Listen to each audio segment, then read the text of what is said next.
Hello दोस्तों, आज हम एक टॉपिक पर बात करेंगे जिसका नाम है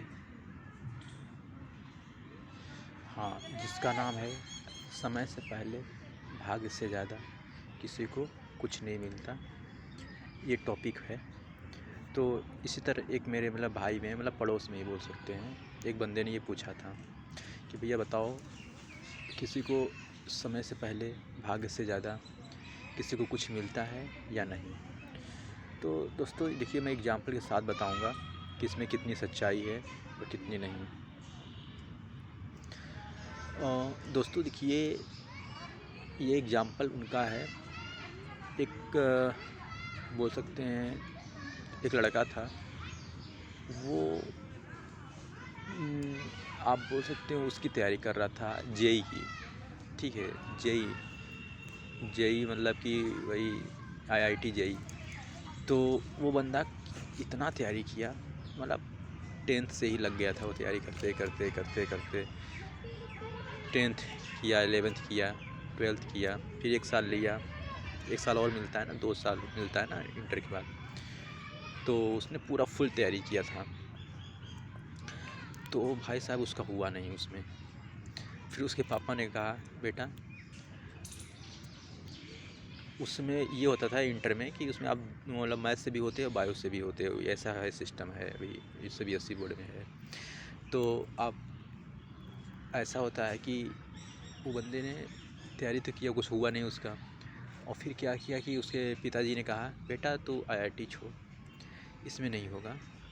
हुआ भी नहीं। उसे कहा था कि अब तू ऐसा कर कि नीट का एक फॉर्म डाल दे, देखा जाता है, एक फॉर्म ही तो डालना है, देखा जाएगा कि उसमें क्या पोजीशन है। होता है तो तभी भी ठीक, नहीं होता है तो तभी भी ठीक।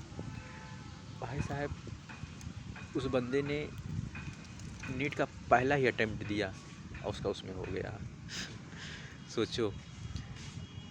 तो यही मैं कहना चाह रहा हूँ इससे कि समय से पहले और जो आपकी नसीब में रहेगी उससे वो आपको मिलकर ही रहेगी।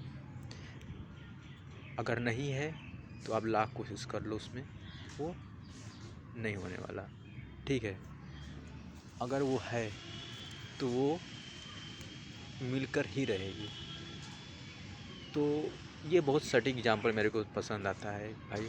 और एक और एग्जाम्पल है, एक भैया थे जो रेलवे की तैयारी कर रहे थे। भाई साहब उनका तो एकदम क्या ही बोले, बहुत साल हो गए थे कि वो करते करते करते करते तैयारी नहीं हुआ लास्ट में।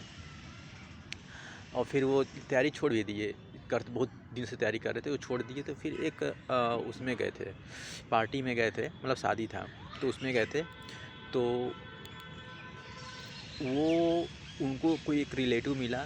फिर वो बोला कि भाई आप तैयारी कर रहे थे, क्या हुआ? तो उन्होंने कहा था कि यार तैयारी मैं कर रहा था, नहीं हुआ, मैंने उसको छोड़ दिया। तो वो कहे कि यार छोड़ दिए, उतने साल लगे तुम्हारे, ये हुए वो हुए।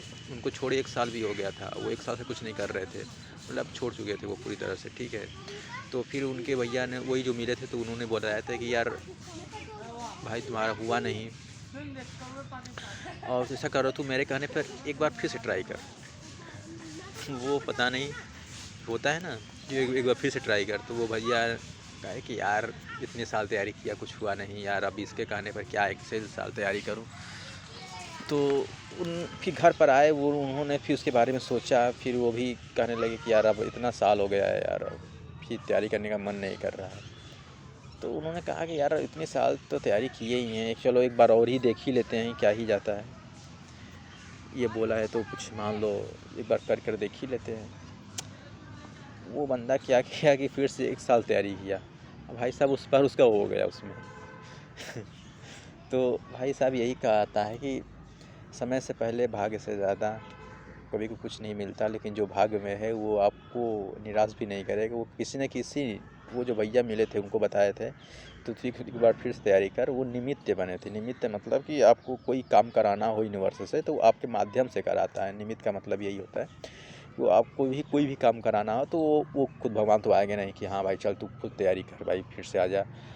तो वो किसी दूसरे को बंदे को उसके दिमाग में फिट करते हैं सवाल कि हाँ तू जाके ऐसा पूछेगा, मतलब वो उसको भी नहीं पता रहता है कि इसके दिमाग में ऐसा आ ही जाता है कोई ना कोई क्वेश्चन कि वो सामने वाले को ऐसा पूछा, वो ऐसे मोटिवेट हुआ, फिर उसने ऐसे तैयारी किया, उसके बाद हो ही जाता है। मतलब भगवान को जिससे जो कराना रहता है उसके दिमाग में वो फिट कर देते हैं, वो बंदा को वहाँ मिलाएंगे, वो पूरा एक तो वो बोलता है, क्या बोलते हैं उसको, एक तो पूरा वो संयोग बनता है कि हाँ इसको यहाँ मिलाना है। हाँ भाई, संयोग ही बनता है, मतलब जिसको जहाँ पर मिलना हो, जिसको जहाँ पर मरना हो, जहाँ पर जिसको कुछ अच्छा करना हो, जिसको जहाँ पर जिसका जो लिखा हो नसीब में, वो वहाँ पर उसको मिल ही जाता है। चाहे वो आप कितनों लाख कोशिश कर लो, नहीं मिलना है या नहीं करना है, मतलब जिसको आप जानते भी नहीं होगे उसके माध्यम से आप कोई ना कोई वो आएगा बंदा और तुम्हें मतलब बता कर चला जाएगा, वो करोगे उसका डायरेक्ट तुम्हारा सक्सेस में बहुत बड़ा रोल होगा। मतलब वो कोई ना कोई माध्यम ज़रूर होता है जो आपको, वो जिसको भगवान को जहाँ ले जाना होता है, जिससे जो कराना होता है, वो ना कोई उसको निमित्त बना के भेजते हैं, वो काम हो जाता है।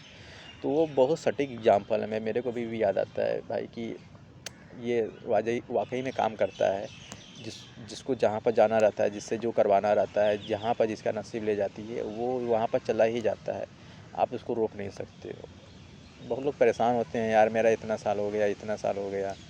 भाई आपको जो नसीब में जितना समय लिखा है, कब लिखा है, जिसका एक पूरा टाइम है, एक टाइम फ्रेम है, जहाँ पर जिसको मिलना है, जहाँ पर जिसको जो पाना है, जहाँ पर जिसको जो मरना है, जहाँ पर जिसको जो खोना है, जहाँ पर जिसको जो प्रॉफिट होना है, सब कुछ पहले से तय है।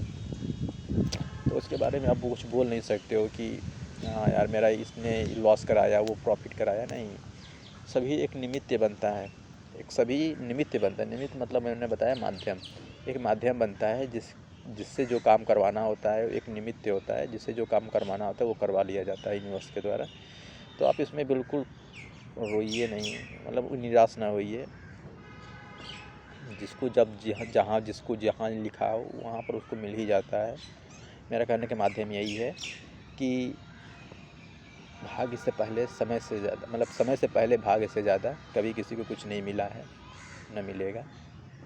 हाँ, आप भक्ति करते हो उसकी बात अलग है भाई। भक्ति करते हो, स्पिरिचुअल हो, भगवान का चैंटिंग करते हो, ठीक है, मंत्रा या माला चैंटिंग, तो ये हो सकता है कि उसमें कुछ मॉडिफाई हो भी सकता है, नहीं भी हो सकता है, तो मैं 100% नहीं बोल सकता, लेकिन हाँ इफ़ेक्ट तो पड़ता है यार, कुछ पॉजिटिव इफ़ेक्ट तो पड़ता है। पॉजिटिव वेव्स निकलते हैं, पॉजिटिव वाइब्स निकलते हैं, सॉरी पॉजिटिव वाइब्स निकलते हैं जो आपको इम्पेक्ट करते ही हैं हल्का फुल्का। आप चाहें अभी भी ट्राई कर सकते हो, अपना आप प्रैक्टिकल देखना चाहते हो तो खुद आप चैंटिंग करना या मंदिर में जाना, तो आपको कुछ अलग ही ऑरा फील होगा। वो लगेगा कि हाँ यार कुछ ना कुछ ऐसी पावर है जो ये कंट्रोल करती है यूनिवर्स को। आपको चैंटिंग करोगे या भगवान का नाम लोगे तो अंदर से कुछ ऐसा लगता है, जो मैंने भाई फील किया है, तभी आपको फिर बता रहा हूँ मैं। तो यही सब है। अब सामने का व्यू देख लीजिए, यहाँ जहाँ पर मैं अभी बैठा हूँ, ये है सामने का व्यू, ये है गार्डन है। जहाँ तक मैं अक्सर गार्डन में ही आ जाता हूँ, अक्सर मैं गार्डन में ही आता हूँ। मेरे को वो नेचर से बहुत यार प्रेम है यार। कंक्रीट के घर में रह रह के दिमाग ख़राब हो जाता है भाई साहब। कंक्रीट, एसी, कूलर, पंखा, ये सब स्वास्थ्य के लिए भी हानिकारक है और इंसान के माइंड पर भी बुरा इफेक्ट डालते हैं यार, पता नहीं कौन कौन से सब। तो भाई आप जितना नेचर में रहोगे यार उतना आप खुश रहोगे। आप कोशिश करो कि यार नेचर में ही रहें, और कोशिश करो कि अपने आसपास पेड़ पौधा भी लगाते रहें। जहाँ आप रहते हो वहाँ पर गमले, अगर इस तरह का आपके पास वातावरण नहीं है या उस तरह का जगह नहीं है तो आप क्या है, छोटे छोटे जो गमले आते हैं उसमें आप पेड़ पौधे लगा सकते हो, कुछ अच्छे से मतलब प्लांट लगा सकते हो, ठीक है, अच्छे फूल पौधे लगा सकते हो, जिससे आपको पॉजिटिव एनर्जी मिलता रहे, पॉजिटिव मतलब इन्वायरमेंट पॉजिटिव रहे, हवा अच्छी रहे वहाँ आसपास की। बहुत कुछ प्रॉफिट होता है, बहुत कुछ इसमें अच्छा है लगाने से, नेचर में रहने से दिमाग की शांति। जो आपको आजकल डिप्रेशन देख रहे हैं सब इसी का नतीजा है कि जो आपको नेचर में रहना इंसान भूल गया है। पेड़ पौधे वैसे भी काटे जा रहे हैं, और सब कंक्रीट के बने पड़े हुए हैं घर, उसमें क्या ही दिमाग काम करेगा। इसलिए डिप्रेशन क्या क्या रोग सब आते रहते हैं। बस दोस्तों यही कहना था। अगर आपको मेरी वीडियो अच्छी लगती हो तो लाइक शेयर सब्सक्राइब कमेंट ज़रूर करें, ठीक है। शेयर करें, अपने दोस्तों को बताएं। ठीक है, चलिए, राधे राधे।